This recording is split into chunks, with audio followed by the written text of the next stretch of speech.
안녕하세요. 한국 오라클 미드웨어 컨설턴트 유원조입니다. 지금부터 자바 클라우드 서비스에 대해서 소개를 해드리도록 하겠습니다. 개략적인 소개를 먼저 드리고 데모 화면을 보면서 설명을 드리도록 하겠습니다.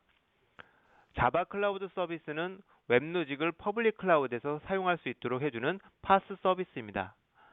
기존의 온프레미스에서 웹로직을 사용을 하고 계시다면 바로 클라우드로 옮겨서 사용을 하실 수 있습니다. 파스 서비스이므로 설치를 하거나 도메인 구성을 하실 필요가 없이 항상 준비되어 있는 바로 사용 가능한 자바 어플리케이션 서버입니다. 조금 더 자세히 살펴보도록 하겠습니다. 오라클 자바 클라우드 서비스는 웹로직을 런타임 플랫폼으로 사용을 하고 있습니다. 또한 그 밑단에는 자바를 베이스로 하고 있습니다. 파스 플랫폼이다 보니까 OS, 자바 웹로직까지 플랫폼 애저 서비스로 제공을 합니다. 클라우드 서비스이기 때문에 민첩함, 확장성, 그리고 관리, 로드 밸런스까지 함께 내장을 해서 제공을 하고 있습니다. 그래서 상용 웹로직의 풀 피처에 대한 라이센스를 같이 제공하고 있으므로 자바 클라우드 서비스를 사용하시게 되면 별도의 라이센스를 구매를 하실 필요가 없습니다. 만약 팀으로 개발을 하실 경우 개발 서버나 소스 관리, 배포, 빌드 등의 개발 환경을 필요로 하시게 되는데 자바 클라우드 서비스를 사용을 하시면 디벨로퍼 클라우드 서비스를 사용할 수 있는 권한을 함께 제공해 드리고 있습니다.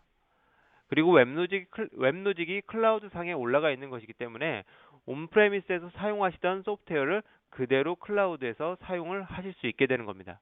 이처럼 동일한 웹로직 환경을 제공하고 있으므로 어플리케이션의 코드 수정 없이 돌릴 수 있게 된 것입니다.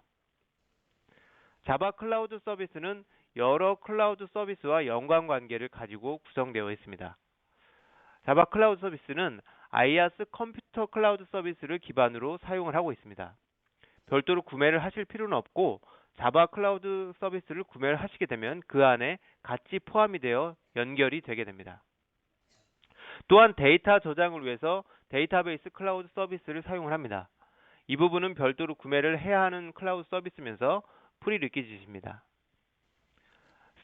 스토리지 클라우드 서비스도 사용을 하고 있는데 어플리케이션의 백업이나 데이터베이스 백업의 용도로 사용을 하고 있습니다.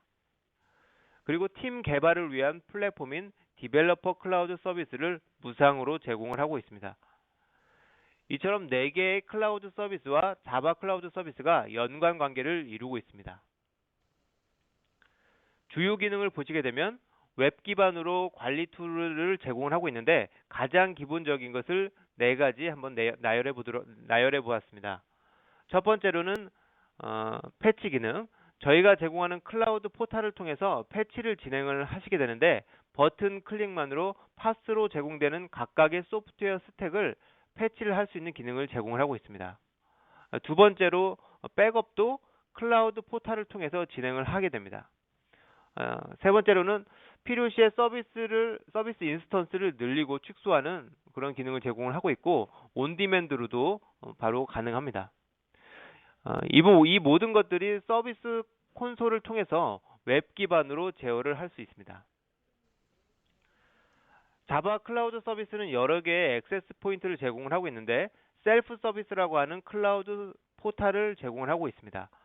기존의 웹로직을 사용하고 계셨던 분들은 알 수 있는 툴인데 웹로직에 내장된 스크립팅 툴인 WLST를 통해서 제어를 하실 수도 있습니다. 웹로직 인스턴스가 동작하고 있는 가상 머신에 대해서도 SSH를 통해서 접근을 할 수 있도록 포트가 열려져 있습니다. 그리고 개발자들이 자바 클라우드 서비스에 연결해서 개발을 하고 싶다라고 하실 경우 이클립스, 넷빈즈 아니면 JDevelop 등의 IDE 개발 툴로 자바 클라우드 서비스에 연결해서 어플리케이션을 디플로이 하거나 하실 수가 있고 디벨로퍼 클라우드를 통해서 자바 클라우드 서비스에 배포하는 형태의 연동 방식도 지원을 하고 있습니다. 그리고 다양한 REST API를 지원을 하고 있는데 REST API를 통해서 인스턴스를 프로비저닝 하거나 관리하거나 아니면 모니터링하는 기능들을 제공을 하고 있습니다. REST API는 오라클 클라우드 서비스 사용하실 때는 클라우드 툴링을 통해서 모든 것이 제어가 가능하기 때문에 꼭 필요하지는 않을 수 있지만 온프레미스와 연동을 한다거나 아니면 커스텀한 통합 운영 관리 환경을 만든다거나 하실 때 REST API를 활용하실 수 있습니다. 자바 클라우드 서비스를 사용하기 위해서는 프로비저닝하는 과정을 거치셔야 합니다. 자바 클라우드 서비스에서 말하는 인스턴스는 웹로직의 도메인 단위를 의미합니다. 웹로직의 도메인 안에서 여러 개의 서버 인스턴스들이 존재를 하겠죠. 전체 5단계로 구성되어 있습니다. 첫 번째 단계에서는 어떤 사이즈의 도메인을 만들 것인가를 처음에 선택을 하고, 도메인을 만들 때는 버전을 선택을 할 수가 있습니다. 자바 클라우드 서비스에서 제공하는 버전은 11G와 12G 이렇게 두 가지가 지금 제공을 하고 있는데요. 웹로직 에디션으로는 스탠다드 에디션, 엔터프라이즈 에디션, 스윗 에디션이 있는데 이 에디션들도 선택을 하실 수가 있습니다. 인스턴스가 만들어지고 나서 인스턴스에 어플리케이션을 배포를 해서 수행을 하시게 되면 중간에 백업이나 리스토어를 하는 과정이 필요할 수 있습니다.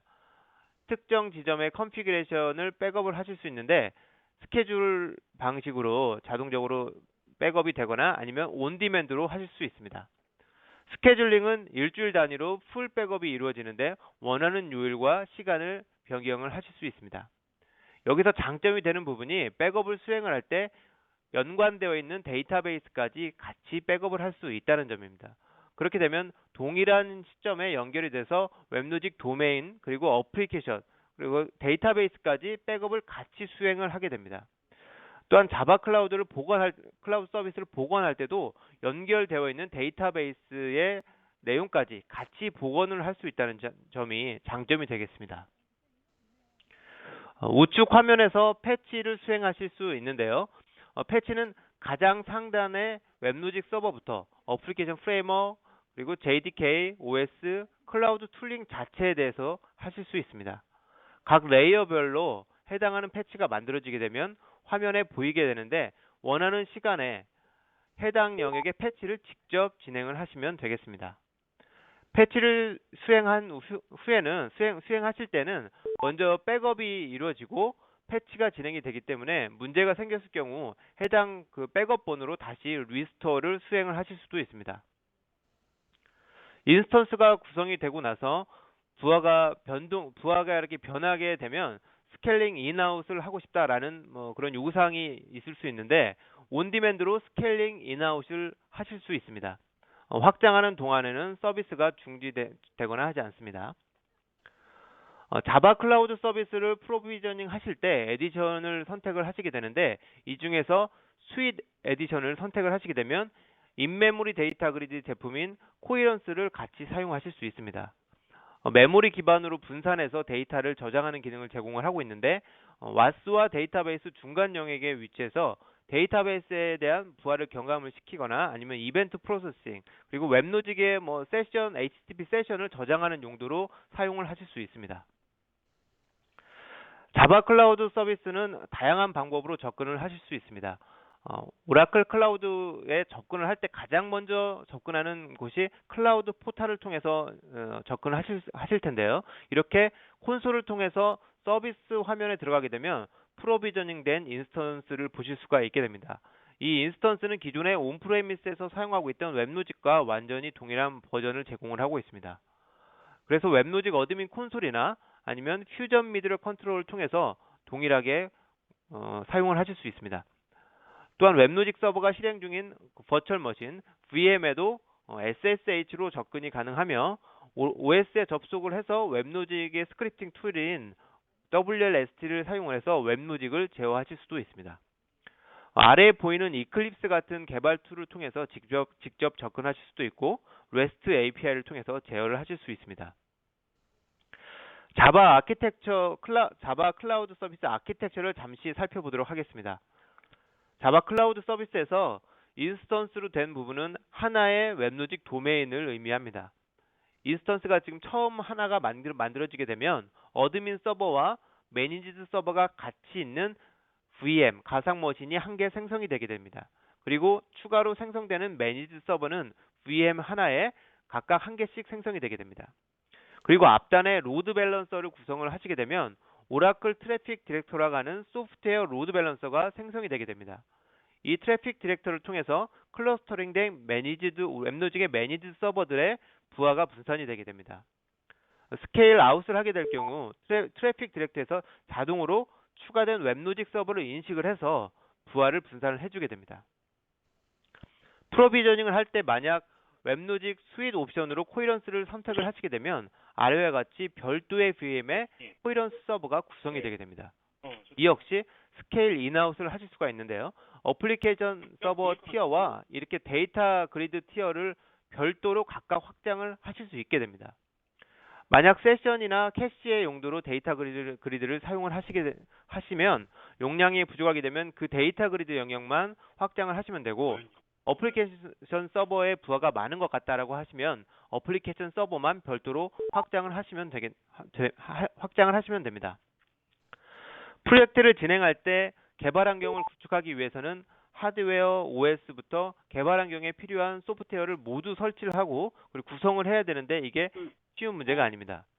여러 명이 프로젝트를 하게 되면 소스와 라이브러리 그리고 뭐 버전 관리 또한 빌드를 자동화하고 마지막에 배포를 하고 그리고 이슈 관리하고 개발자들의 태스크를 관리하는 이런 개발 프로세스 전체를 관리하는 프레임워크가 필요하게 됩니다. 디벨로퍼 클라우드 서비스는 소스 버전 관리하는 지트 그리고 빌드 자동화를 해주는 허드슨이 내장되어 있습니다. 그래서 이슈를 체킹 관리를 해주고 소스를 리뷰해주는 기능 그리고 위키 페이지를 생성해주는 기능도 같이 제공을 하고 있습니다. 이런 것들이 이클립스와 같은 개발 툴과 인테그레이션 되어 있어서 개발 툴에서 소스를 커밋을 하게 되면 지트 리파지토리인 디벨로퍼 클라우드 서버에 저장이 되게 됩니다. 그러면 다른 개발 소스들과 함께 허드슨을 통해서 자동으로 통합 빌드되고 웹로직에 디플로이 되는 것까지 자동화하실 수 있게 됩니다. 오라클은 어플리케이션 개발을 어디에서 하더라도 배포를 할 때 기존에 운영 중인 온프레미스에서 배포를 하거나 아니면 오라클 클라우드에 배포를 하거나를 선택을 하실 수 있게 됩니다. 동일한 웹로직 제품과 동일한 아키텍처를 사용을 하고 있으므로 온프레미스에서 오라클 자바 클라우드 서비스로의 이전도 간단히 바로 하실 수 있습니다. 그렇기 때문에 기존에 사용하던 어플리케이션의 변동 없이 사용할 수 있는 거고요. 온프레미스에서 클라우드로 옮길 수도 있고 그리고 반대로 클라우드에서 온프레미스로도 옮길 수 있게 되는 것입니다. 지금 보시는 화면은 자바 클라우드 서비스의 콘솔 화면입니다. 가장 위에는 사용하고 있는 CPU 개수, 그리고 메모리, 그리고 스토리지, IP 등의 전체적인 클라우드 서비스의 용량이 나오게 되고 아래에는 현재 생성된 서비스가 나오게 됩니다. 지금 한 개의 서비스가 만들어져 있는데요. 어떤 에디션을 사용하고 있는지 그리고 버전은 어떻게 되는지에 대한 정보가 나오게 됩니다. 자, 이제 크리에이트 서비스 버튼을 누르면 5단계에 걸쳐 서비스를 만들게 되는데 그 과정을 한번 살펴보도록 하겠습니다. 첫 번째 단계에서는 서비스 레벨과 빌링 주기를 선택하시는 화면입니다. 서비스 레벨은 버추얼 이미지와 일반 자바 클라우드 서비스가 있는데 버추얼 이미지는 클라우드 툴링을 제공하지 않는 작은 단위의 서비스 레벨이고요. 툴링을 제공하지 않기 때문에 백업이나 패치 등의 작업을 직접 수행하셔야 됩니다. 빌링 주기는 시간별 사용 횟수에 따라 하거나 아니면 월별로 지불하는 형태로 선택을 하실 수 있습니다. 두 번째는 11G와 12C 버전 중에서 하나를 선택을 하십니다. 자바 클라우드 서비스에서는 항상 최신의 패치셋이 적용된 버전을 제공을 하고 있습니다. 세 번째 단계는 에디션을 선택하는 단계입니다. 스탠다드 에디션은 세션 공유와 같은 클러스터링이 되지 않는 에디션이고요. 엔터프라이즈 에디션에서는 클러스터링 환경을 제공을 합니다. 그리고 마지막으로 스윗 에디션으로 코이런스까지 사용할 수 있는 에디션입니다. 여기서는 코이런스 에디션을 같이 선택을 하도록 하겠습니다. 먼저 서비스 이름을 입력을 하고 클러스터 사이즈를 입력하는데 도메인 안에 웹로직 인스턴스를 몇 개를 만들 것인가를 선택을 하는 것인데 지금 현재 4개를 선택을 하게 되면 VM이 4개가 생성이 되게 됩니다. 그 아래에 컴퓨트 쉐이프는 VM을 구성하고 있는 CPU와 메모리 자원을 어떻게 구성할 것인지를 선택하는 화면입니다. 그 다음으로는 이 VM에 SSH로 접속하기 위한 퍼블릭 키를 등록하는 과정을 거칩니다. 그리고 생성할 웹로직 서버에 어드민 계정과 패스워드를 입력을 하시고 코이런스의 용량 크기를 선택을 하시면 됩니다. 그 다음 단계로는 데이터베이스를 선택하는 과정입니다. 데이터베이스 클라우드 서비스를 프리리퀴짓으로 한다고 말씀을 드렸는데 데이터베이스 클라우드 서비스를 이렇게 미리 생성을 해 놓아야 합니다. 다음으로 웹로직 앞단에 위치하게 되는 로드 밸런서의 구성 여부를 선택하실 수 있습니다. 로드 밸런서 팔러시로는 적게 접속한 쪽으로 보낼 것인지 아니면 응답이 빠른 웹로직으로 보낼 것인지 그냥 한 번씩 순차적으로 보낼 것인지를 선택을 하실 수 있습니다.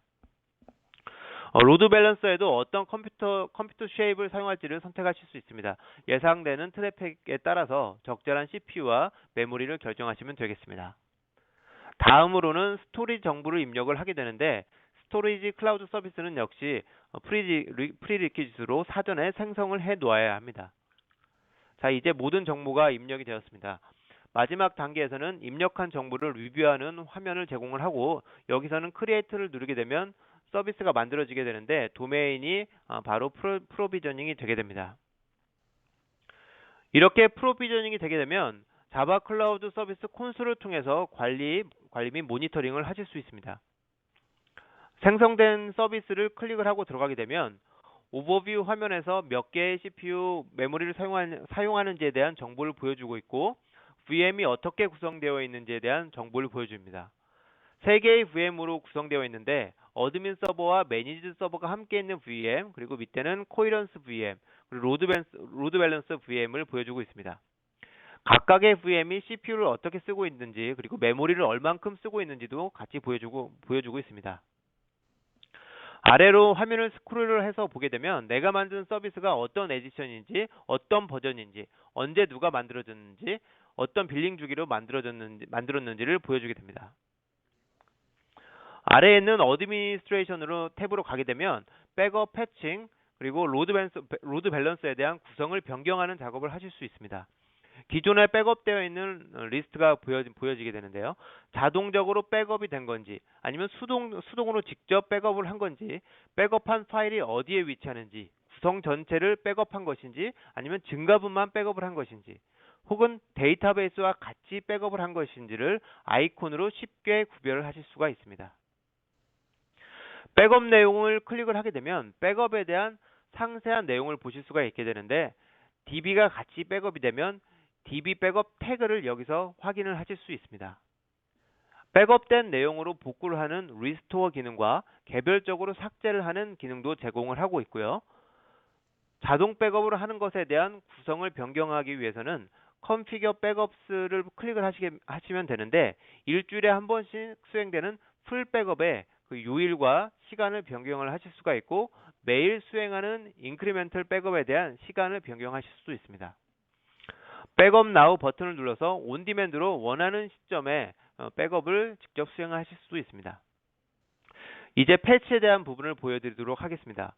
오라클 클라우드 서비스에서 새로운 패치가 존재를 하게 되면 이 화면에서 보여지게 되는데 웹로직이든 JDK든 아니면 로드 밸런서든 각 소프트웨어 스택별로 패치가 보여지게 됩니다. 그 패치를 적용할지 말지를 선택을 해서 패치를 진행을 하실 수 있습니다. 패치 내용을 누르게 되면 서포트 URL 등의 상세한 정보가 나오게 됩니다. 해당 패치를 누르게 되면 다시 한번 확인하는 창이 나오게 되고 여기에서 패치 버튼을 누르게 되면 바로 패치가 진행이 되게 됩니다. 기존에 패치를 한 내역이 있으면 패치 히스토리에서 보실 수 있게 되는데 클릭을 하게 되면 어느 버전에서 변경이 되었는지 작업자는 누구인지 등을 확인하실 수가 있습니다. 로드 밸런서 탭에서는 현재 사용 중인 오라클 트래픽 디렉터를 사용할 것인지 아니면 사용을 중지하실 것인지를 선택을 하실 수 있습니다. 토폴로지 화면에서는 스케일 인 아웃을 수행을 하실 수 있습니다. 애드 노드를 버튼을 누르게 되면 웹로직에 매니지 서버가 하나 추가가 되게 됩니다.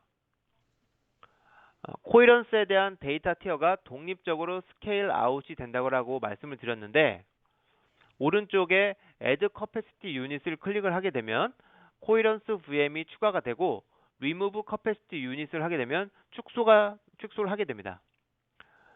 각각의 VM에 대해서 라이프 사이클을 관리를 하실 수도 있는데 오른쪽을 클릭을 하시게 되면 스타트, 스탑을 수행을 하실 수 있습니다. 자바 클라우드 콘솔에서도 기본적인 모니터링 기능을 제공을 하고 있지만 웹로직과 로드 밸런서에 대한 각각의 어드민 콘솔에서 접속을 하셔서 모니터링을 수행하실 수 있습니다. 오른쪽 상단에서 메뉴를 클릭을 하시게 되면 바로 웹로직 어드민 콘솔이 열리게 되고 프로비저닝을 할 때 입력했던 관리자의 계정과 패스워드를 입력을 하시면 웹로직 어드민 콘솔에 로그인을 하실 수 있습니다.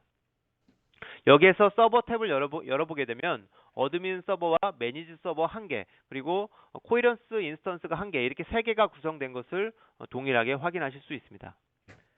어플리케이션이 배포되어 있는 것도 확인하실 수 있고요. 웹로직에서 기존에 제공하고 있는 기능인데 유용한 기능이라 같이 소개를 해드리면 메인 화면 오른쪽 아래에 있는 모니터링 대시보드를 클릭을 하시면 웹로직에서 제공하고 있는 모니터링 대시보드 화면을 보실 수 있습니다.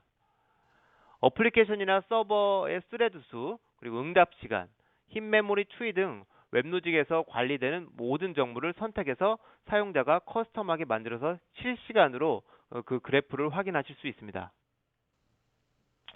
그리고 또 다른 모니터링 툴인 퓨전 미디어 컨트롤 콘솔도 제공하고 있습니다. 자, 이제 웹 어플리케이션으로 접속을 하는 화면을 보여드리도록 하겠습니다. 현재 로드 밸런서가 구성이 되어 있는데 여기에서 접속할 수 있는 URL이 제공이 되고 있기 때문에 이 URL을 클릭을 하시면 서비스 URL로 바로 접속을 하실 수 있게 됩니다. 이처럼 앞단에 소프트웨어 로드 밸런서의 IP를 통해서 웹로직에 있는 어플리케이션을 확인하실 수 있습니다. 이제 마지막으로 정리를 해보도록 하겠습니다. 자바 클라우드 서비스는 오라클이 제공하는 파스 서비스이고 자바 어플리케이션을 위한 플랫폼 서비스입니다. 다른 클라우드 서비스와의 다른 점은 글로벌하게 상용으로 가장 많이 사용되고 있는 어플리케이션 서버인 웹로직을 런타임 플랫폼으로 사용을 한다는 점이고요. 오라클 데이터베이스도 같이 연계해서 기능의 제약 없이 풀 피처를 사용을 할 수 있다는 점입니다. 그리고 웹로직 서버에 대한 라이센스를 별도로 구매를 하실 필요가 없다는 점입니다. 클라우드 상에서 클러스터링까지 되는 엔터프라이즈 에디션, 그리고 스윗 에디션까지 모두 사용할 수 있다는 점이 장점이라고 말씀드릴 수 있습니다. 또한 자바 클라우드 서비스에는 디벨로퍼 클라우드 서비스를 무상으로 제공을 하고 있는데 이 부분이 굉장한 장점이라고 말씀드리고 싶습니다. 개발 환경을 구성을 하기 위해서 하드웨어를 구매를 하실 필요도 없을 뿐더러 개발 환경 전체에 대한 소스 버전 관리부터 빌드, 배포까지 자동으로 구성을 해주기 때문에 바로 사용을 하실 수 있습니다. 마지막으로 이렇게 3가지 내용이 오라클 자바 클라우드 서비스의 장점이라고 말씀을 드리면서 발표를 마치도록 하겠습니다.